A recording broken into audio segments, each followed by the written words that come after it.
Bonjour, mon nom est Roy Ajar, je suis externe en médecine à l'Université de Montréal et je vais vous parler aujourd'hui de la constipation.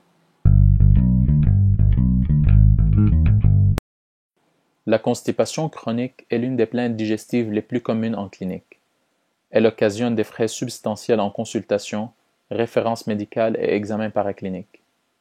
Quoique la constipation soit la majorité du temps d'origine bénigne, elle peut parfois être causée par des troubles plus sérieux. Peu importe la cause, elle reste un phénomène qui peut affecter sérieusement la qualité de vie du patient. Sa haute prévalence dans la société nord-américaine est liée en partie au régime alimentaire occidental, faible en fibres alimentaires et en fluides. La classification des causes possibles de constipation varie grandement d'une source à une autre, mais les grands mécanismes restent semblables.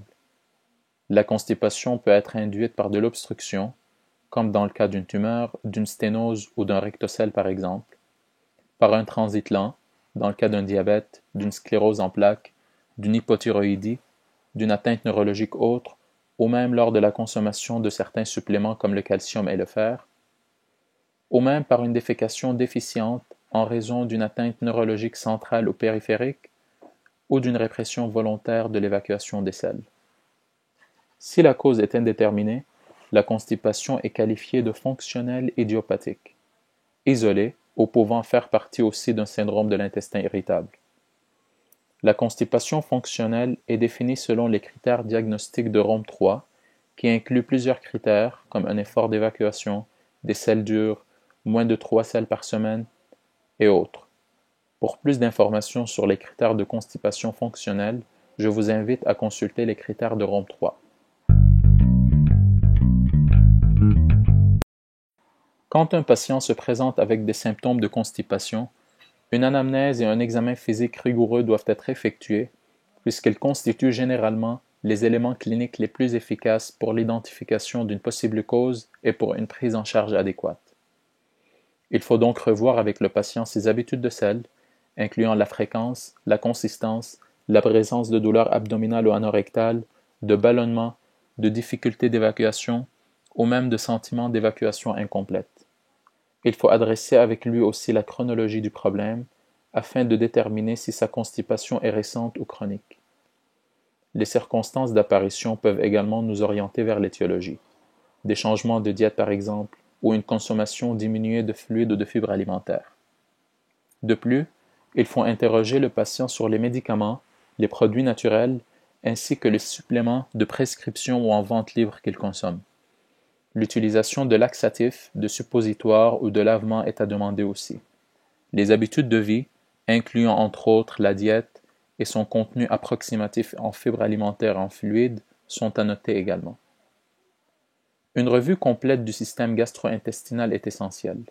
Les antécédents médicaux, chirurgicaux et gynécologiques sont importants aussi. Une attention particulière doit être prêtée aux possibles antécédents de procédures digestives ou abdominales telles que des chirurgies ou des endoscopies. Les antécédents familiaux de troubles intestinaux doivent aussi être demandés. Vu la diversité des causes, une revue des systèmes neurologiques, endocriniens, psychiatriques ou autres peut être effectuée quand jugée pertinente par le médecin. Certains symptômes d'alarme doivent toujours être vérifiés, surtout chez la personne âgée ou à risque. Parmi ces symptômes, on peut compter une diminution du calibre des selles, la rectorragie, le méléna, une perte de poids inexpliquée, des sueurs nocturnes et ou une fièvre, et une fatigue inexpliquée. L'entrevue et l'examen physique peuvent être accompagnés de tests paracliniques. Ces tests ne sont utilisés généralement que lorsqu'une première tentative de traitement échoue ou quand les symptômes du patient nous orientent dès le début vers une cause organique sous-jacente.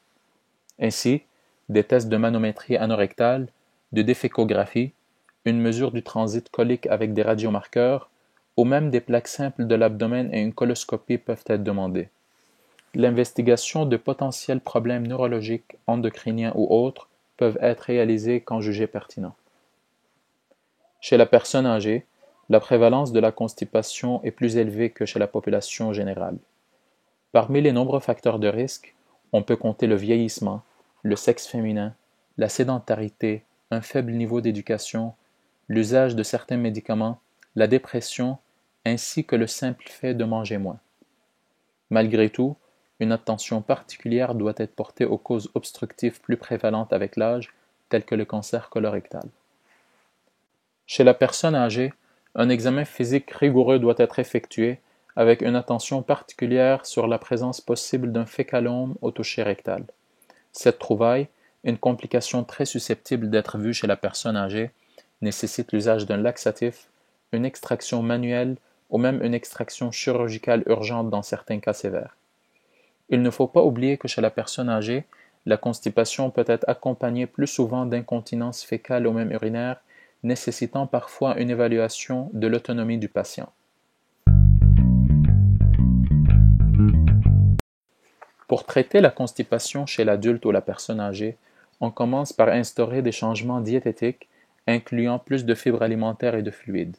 D'ailleurs, le jus de pruneau est connu pour soulager la constipation dans les cas légers à modérés et il est souvent conseillé par les médecins comme mesure diététique simple contre la constipation chronique. Si l'ajustement de la diète n'aide pas, on commence généralement les traitements médicamenteux avec du doxate de sodium, un émollient servant à soulager la constipation légère. Les fibres de psyllium et les sénosides peuvent également être utiles. S'ils ne fonctionnent pas, on peut faire usage de suppositoires de glycérine.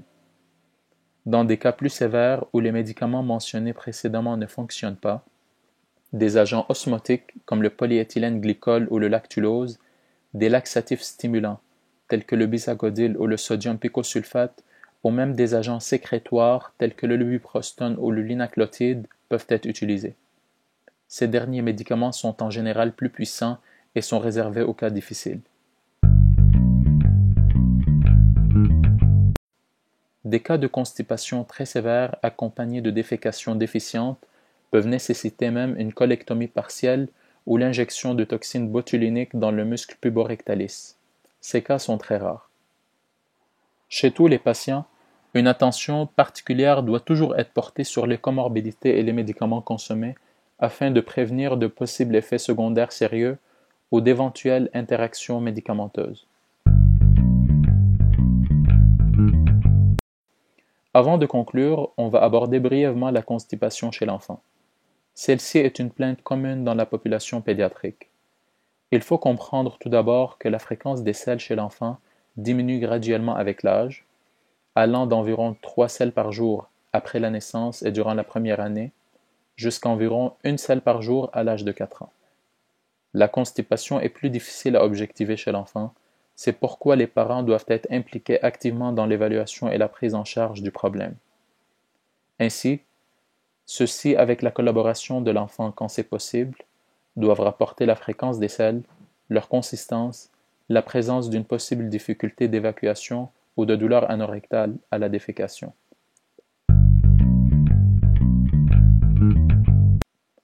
Quoique le problème soit la majorité du temps fonctionnel, autrement dit bénin et sans cause apparente, un petit pourcentage d'enfants présentent une constipation d'origine organique nécessitant une prise en charge plus rigoureuse.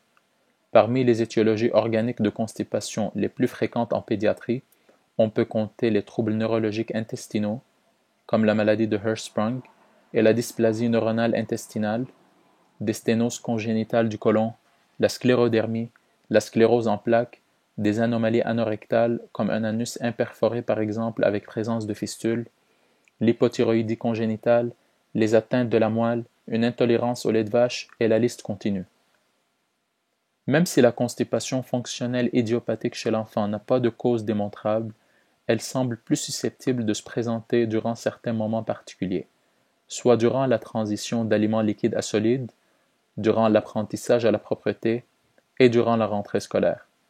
Elle reste toutefois bénigne et transitoire. Son diagnostic se fait comme chez l'adulte via les critères de Rome 3, encore une fois, ou des critères incluant le nombre de défécations, la présence de douleurs anorectales et autres sont utilisés.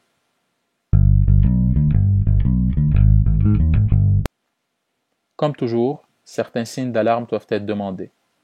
Parmi ceux-ci, on compte le retard staturo-pondéral, le passage retardé de méconium après la naissance, la rectorragie, la perte de poids, la fièvre, les frissons, les sueurs nocturnes, la présence simultanée de diarrhée et l'incontinence urinaire. Ensuite, un examen physique des régions abdominales, anorectales ainsi qu'un toucher rectal doivent être performés, sans compter d'autres examens comme celui du système neurologique, endocrinien ou autres, qui doivent être effectués quand jugés nécessaires par le médecin. Si aucune cause n'est identifiable et qu'un premier traitement de la constipation ne fait pas effet, des examens plus poussés peuvent être demandés, comme des prises de sang et des études du transit colique similaires à celles de l'adulte. En pédiatrie, le traitement consiste principalement en de l'éducation aux parents quant à la diète de l'enfant, ainsi qu'à l'approche qu'ils doivent adopter durant l'apprentissage à la propreté. Ainsi, une quantité adéquate de fibres alimentaires et de fluides doit faire partie du régime alimentaire de l'enfant, surtout quand une transition aux aliments solides a lieu. Le jus de pruneau en quantité modérée est un moyen qui s'avère souvent efficace. Si les moyens conservateurs ne fonctionnent pas, ou si la constipation est sévère avec présentation probable de fécalome, l'utilisation occasionnelle de laxatifs tels que le polyéthylène glycol peut aider. Certains jus contenant du sorbitol ou même de suppositoires de glycérine peuvent parfois aussi être utiles. Ceci dit, toute cause organique doit être adressée de façon adéquate et accompagnée si nécessaire d'un traitement additionnel de la constipation qui l'accompagne. Enfin, la constipation est un problème fréquent et présent dans toutes les spécialités médicales.